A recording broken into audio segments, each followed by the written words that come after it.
स्वाधीनता आंदोलन के दौरान राष्ट्रवादी क्रांतिकारियों ने अपनी सभाओं और संगठनों में वंदे मातरम के जय घोष को अंग्रेजों के खिलाफ युद्ध घोष बना दिया। क्रांतिकारी वंदे मातरम का नारा लगाते हुए जेल गए, विरोध प्रदर्शन किए और अंग्रेजों का सामना किया, जिससे यह स्वतंत्रता आंदोलन का प्राण बन गया। फांसी के तख्ते से लेकर गुप्त बैठकों तक यह नारा क्रांतिकारियों के होठों पर रहता था। स्वतंत्रता संग्राम के दौरान बंगाल की क्रांतिकारी गुप्त संस्था अनुशीलन समिति ऋषि बंकिम चंद्र चटर्जी द्वारा आनंद मठ में रचे उनके गीत वंदे मातरम के आदर्शों से प्रेरित थी, जिसका एकमात्र लक्ष्य ब्रिटिश शासन को समाप्त करना था। प्रमथनाथ मित्र और सतीश चंद्र बसु द्वारा 1902 में स्थापित अनुशीलन समिति के सदस्यों के बीच वंदे मातरम का विशेष स्थान था।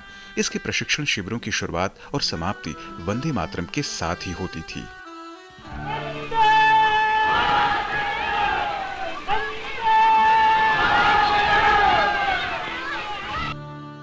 वहीं 1906 में बरीन्द्र घोष और भूपेंद्र नाथ दत्ता द्वारा स्थापित क्रांतिकारियों का एक अन्य संगठन युगांतर समिति का भी मुख्य उद्देश्य अंग्रेजों की गुलामी से भारत को स्वतंत्र कराना था।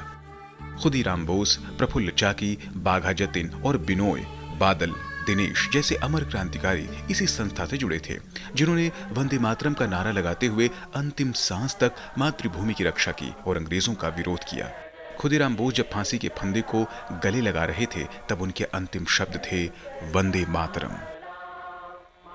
इन क्रांतिकारी संगठनों और उनके सदस्यों के लिए वंदे मातरम सिर्फ एक गीत या शब्द नहीं था, बल्कि मातृभूमि की स्वतंत्रता के लिए अंतिम प्रण था, जिसके लिए मृत्यु भी उत्सव बन गई। इन संगठनों से जुड़े क्रांतिकारी अपने अभियानों में वंदे मातरम को एक कोड, एक पहचान और एक प्रेरणा के रूप में इस्तेमाल करते थे। हर क्रांतिकारी ने इसे अपने संघर्ष, आत्मबल और बलिदान से जोड़ा। भगत सिंह और उनके क्रांतिकारी साथियों के लिए वंदे मातरम सिर्फ एक नारा नहीं, बल्कि मातृभूमि के प्रति प्रेम, स्वतंत्रता की लड़ाई का प्रतीक और आत्मबल का स्रोत था, जिसे वे जेल में, कोर्ट में और हर क्रांतिकारी गतिविधि में पूरे उत्साह के साथ बोलते थे। वंदे मातरम का जिक्र भगत सिंह की डायरी में भी मिलता है। भगत सिंह अपने पत्रों में वंदे मातरम से अभिवादन करते थे। वंदे मातरम शब्द उनके लिए कॉल टू एक्शन था, जो मातृभूमि के लिए सब कुछ बलिदान करने का प्रतीक था।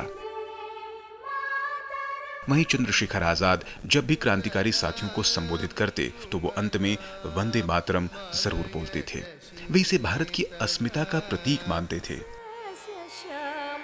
साम्राज्यवादी ताकत से भारत को स्वतंत्र कराने के लिए मदन लाल ढींगरा, रामप्रसाद बिस्मिल, रोशन सिंह, राजेंद्र नाथ लाहिड़ी, रामकृष्ण विश्वास जैसे अनगिनत क्रांतिकारी वंदे मातरम कहते कहते फांसी के फंदे पर झूल गए। चटगांव जेल में मास्टर सूर्यसेन को 1934 में जब फांसी दी गई, तब उन्होंने अपने साथियों को पत्र लिखा, जिसमें वंदे मातरम लिखा हुआ था। वंदे मातरम का मंत्र गदर पार्टी के क्रांतिकारियों के साथ अमेरिका भी पहुंचा और आजाद हिंद फौज में भी गूंजा। यही नहीं, 1946 के रॉयल इंडियन नेवी की क्रांति में भी गूंजा, जब भारतीय नाविकों ने ब्रिटिश युद्धपोतों पर तिरंगा फहराया। वंदे मातरम में ठंडे खून को भी जगाने की जादुई शक्ति है, तभी तो श्री अरविंदो ने इसे भारत के पुनर्जन्म का मंत्र कहा। वंदे मातरम भारतीय स्वतंत्रता संग्राम के क्रांतिकारियों के लिए कोई सामूहिक औपचारिक गीत नहीं था, बल्कि यह देश की आजादी के लिए सर्वस्व त्याग का प्रतीक था।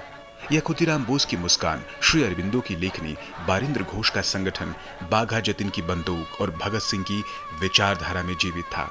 इसी का परिणाम रहा कि हर भारतीय के जीवन में यह गीत मातृभूमि के प्रति प्रेम और साहस के मंत्र के साथ ही बलिदान का संकल्प बन गया। वंदे मातरम।